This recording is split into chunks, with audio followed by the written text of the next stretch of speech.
সবাইকে স্বাগত নাথ কেমিস্ট্রি ক্লাসের ইউটিউব চ্যানেলে। আমি তোমাদের মেন্টর নাথ স্যার তোমাদের জন্য আর একটা ইম্পর্টেন্ট ভিডিও নিয়ে চলে এসেছি, যেখানে আমরা একটা খুবই গুরুত্বপূর্ণ নেম রিঅ্যাকশনের ব্যাপারে আলোচনা করব। স্যার নেম রিঅ্যাকশনটা কি? দেখো, বেনজোয়েন কনডেনসেশন এটা কিন্তু যেমনি তোমার বোর্ডের জন্য ইম্পর্টেন্ট, সেমনি কিন্তু ইম্পর্টেন্ট কম্পিটিটিভ এক্সামের জন্যও। তো বেনজোয়েন কনডেনসেশন রিঅ্যাকশনের ব্যাপারে আমরা এখন আলোচনা করব। প্রথমেই আমরা দেখব স্যার এই যে বেনজোয়েন কনডেনসেশন রিঅ্যাকশন কারা দেখায়, কোন সিস্টেম দেখায়। স্যার দেখো, আমি একটাই কথা এখানে লিখেছি। কি কথা গো? Aromatic aldehyde. অ্যারোমেটিক অ্যালডিহাইড মানে স্যার অ্যারোমেটিক অ্যালডিহাইডই খালি বেনজোয়েন কনডেনসেশন দেখাবে? হ্যাঁ, অ্যারোমেটিক অ্যালডিহাইডই খালি বেনজোয়েন কনডেনসেশন দেখাবে। এবার অ্যারোমেটিক অ্যালডিহাইডের একটা আমাদের এক্সাম্পল নিতে হবে।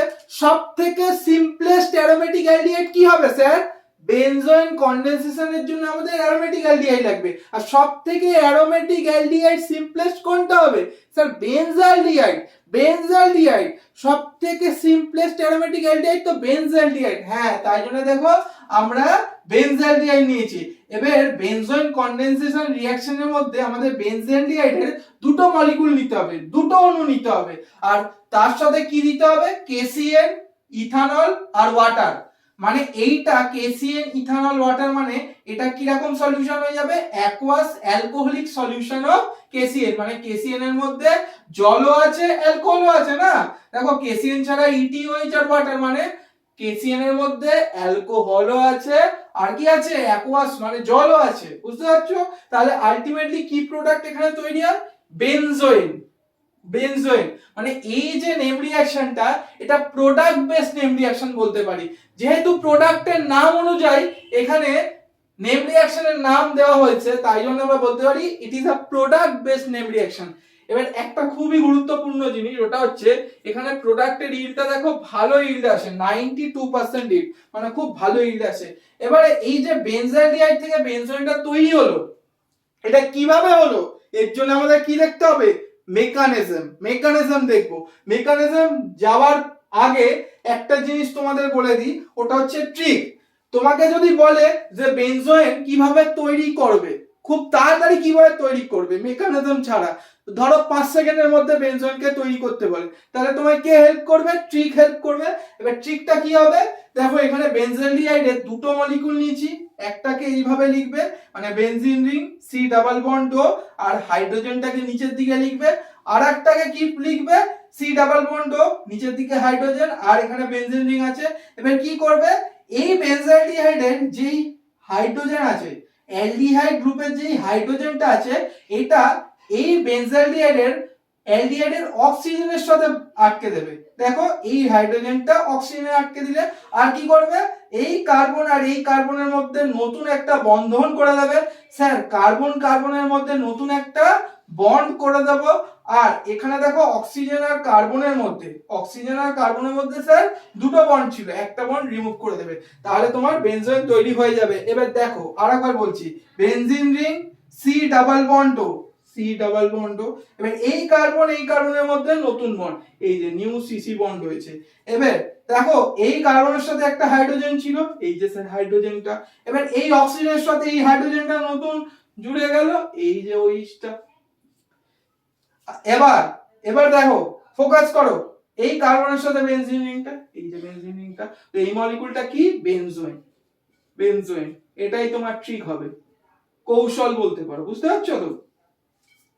দেখো, পরীক্ষায় ট্রিক তুমি ভুলেও যেতে পারো, কৌশলটা তুমি ভুলেও যেতে পারো, তাই জন্য আমি এর মেকানিজমটাও দেখিয়ে দেবো। এটাকে ফার্স্টে ভালোভাবে নোট ডাউন করো। চলো স্টুডেন্টস, এবারে আমরা বেনজোয়েন কনডেনসেশন রিঅ্যাকশনের মেকানিজমটা শিখে নিই।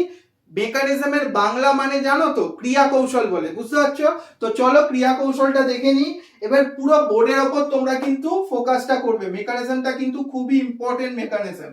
এবারে আমরা একটু আগেই দেখলাম যে বেনজোয়েন কনডেনসেশন রিঅ্যাকশনের জন্য কি নিতে হয়েছিল স্যার? বেনজালডিহাইড, দুই অণু নিয়েছিলাম। তো প্রথমেই আমরা বেনজালডিহাইডের স্ট্রাকচারটা ড্র করব। একটা বেনজালডিহাইড মলিকুলকে আঁকবো, বেনজিন রিং এর সাথে অ্যালডিহাইড গ্রুপ যখনই যুক্ত হয়ে যায় তার নাম কি হয় বাবু বলো? বেনজালডিহাইড।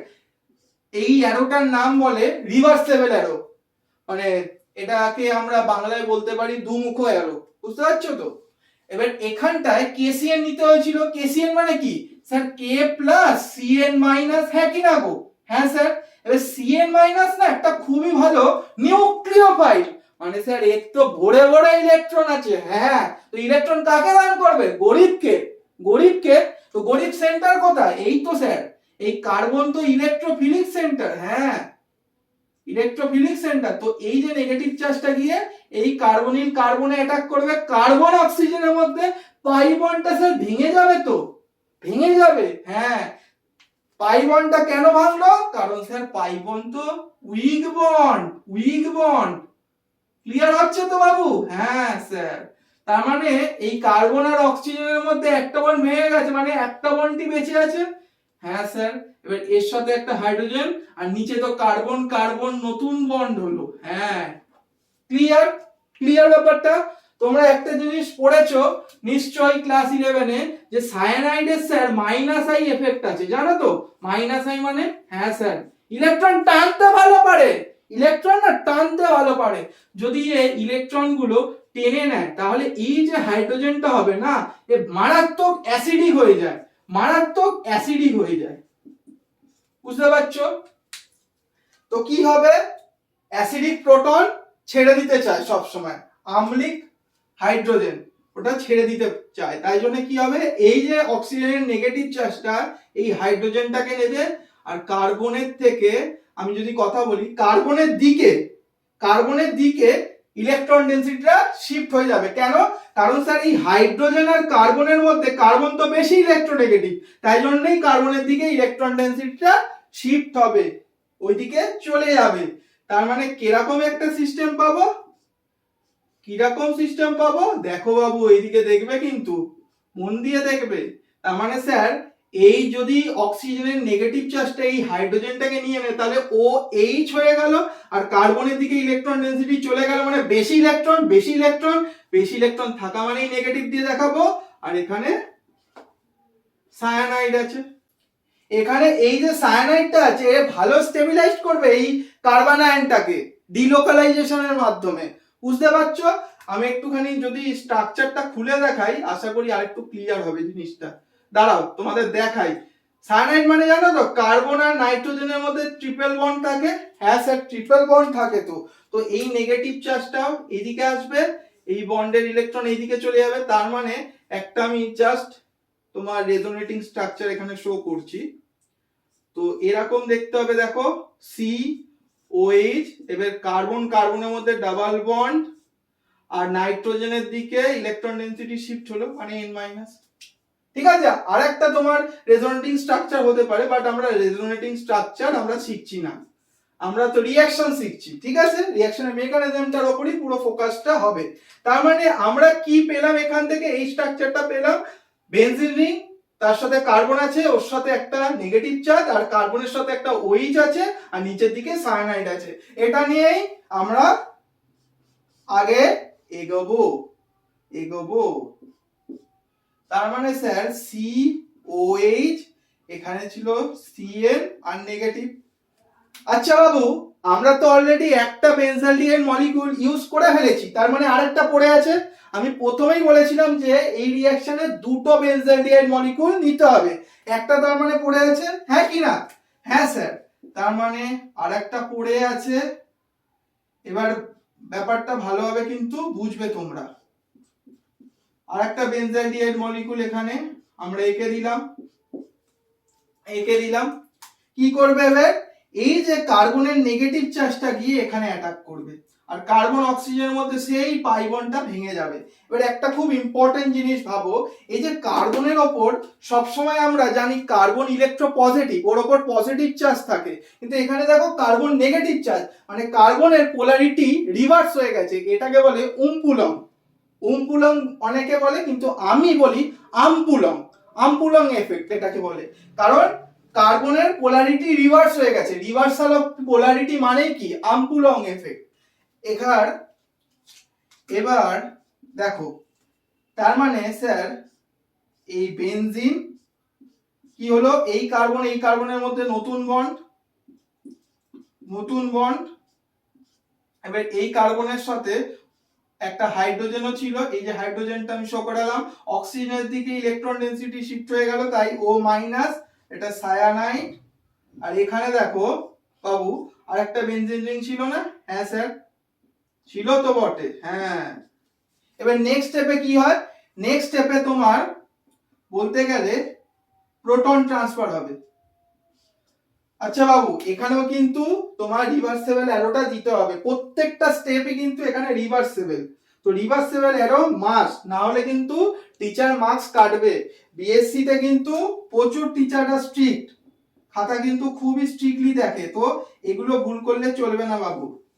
ওকে, এবার নেক্সট স্টেপে কি হয়?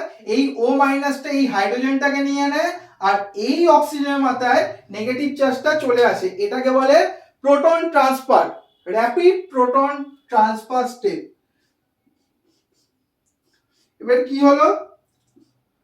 এবার স্যার তার মানে এই কার্বনের মাথায় অক্সিজেনের নেগেটিভ চার্জটা থাকবে, এই যে এই কার্বনের সাথে অক্সিজেন যেটা আছে ওর মাথায় নেগেটিভ চার্জটা থাকবে, Cn, তার সাথে তোমার CH, আর কি আছে স্যার? এই যে এই নেগেটিভ চার্জটা এই হাইড্রোজেনটাকে নিয়ে নিয়েছিল, ক্যাপচার করেছিল, তাই OH হয়ে গেল, আর এখানে তোমার বেনজিন রিংটা। বুঝতে পারছো বাবু? নেক্সট স্টেপে কি হয়? এই O মাইনাসটা পুশ ব্যাক করবে, আর Cn মাইনাস চলে যাবে এখান থেকে। মানে এই Cn মাইনাসটা অ্যাজ আ ক্যাটালিস্ট কাজ করেছিল বলতে গেলে, কারণ দেখো রিঅ্যাকশনের প্রথমে ইউজ হলো, আর রিঅ্যাকশনের শেষে এটা আমরা কি করলাম স্যার? এটা আবার তো আমরা মানে রিকভার করে নিলাম, জিনিসটাকে তো রিকালেক্ট করে নিলাম, তার মানে একটা ইউনিক ক্যাটালিস্ট হিসেবে ইউজ হলো। ক্যাটালিস্ট ছাড়াও এ কি করলো? ইলেকট্রন উইথড্রয়িং এবিলিটির জন্য হাইড্রোজেনটাকে অ্যাসিডিক করলো, এই একটা ভালো নিউক্লিওফাইলও বটে, একটা ভালো লিভিং গ্রুপও বটে। মানে এইখানে সায়ানাইডের মারাত্মক রোল এই বেনজোইল কনডেনসেশনে। বুঝতে পারছো বাবু? তো নেক্সট স্টেপে আমরা কি পাবো তার মানে স্যার? স্যার নেক্সট স্টেপে তো স্যার আমরা প্রোডাক্ট পেয়ে গেলাম, আর কি পাবো? আমরা তো বেনজোইনই পেয়ে গেছি। ভালোভাবে তুমি যদি স্ট্রাকচারটাকে দেখো, বেনজিন রিং, তার সাথে C ডাবল বন্ড ও, CH OH, আবার বেনজিন রিং, তার মানে বেনজোয়েন পেয়ে গেছি। স্যার, বেনজোয়েন পেয়ে গেছি, দেখো। ক্লিয়ার? কনসেপ্টটা ক্লিয়ার হলো তো? এখানটায় একটা খুবই ইম্পর্টেন্ট জিনিস আমরা দেখলাম, যে সায়ানাইড এখানে ভালো নিউক্লিওফাইল হিসেবে কাজ করলো, একটা খুব ভালো ইউনিক ক্যাটালিস্টও বলতে পারো। তাছাড়া এই কার্বন আয়নের স্টেবিলিটিও দিল, রেজোনেন্সের মাধ্যমে, ইলেকট্রন ডিলোকালাইজেশনের মাধ্যমে, একটা ভালো লিভিং গ্রুপও বটে। মানে সায়ানাইডের মারাত্মক রোল এখানে এই রিঅ্যাকশনটা। তো একটা জিনিস মনে রাখো, যে কোনো টাইমে KCN এর জায়গায় NaCN ও দিতে পারে, তো ভয় পাবে না, ঘাবড়াবে না। মানে সায়ানাইডের তো সোর্স আছে, তো চিন্তা কি, চোখ বন্ধ করে বেনজোইন কনডেনসেশন। তো এই ছিল আজকের ক্লাসটা। ভালো লাগলে চ্যানেলটাকে সাবস্ক্রাইব করো, বাঙালি বন্ধুদের সাথে শেয়ার করো, তোমাদের জন্য অনেক ইম্পর্টেন্ট কন্টেন্ট আনবো। আর চেষ্টা করো যে ভিডিওটা খালি না দেখে নোটসগুলো ভালোভাবে তৈরি করে নাও। ঠিক আছে? পড়াশোনা করতে থেকো, আগে এগোতে থেকো। বাই।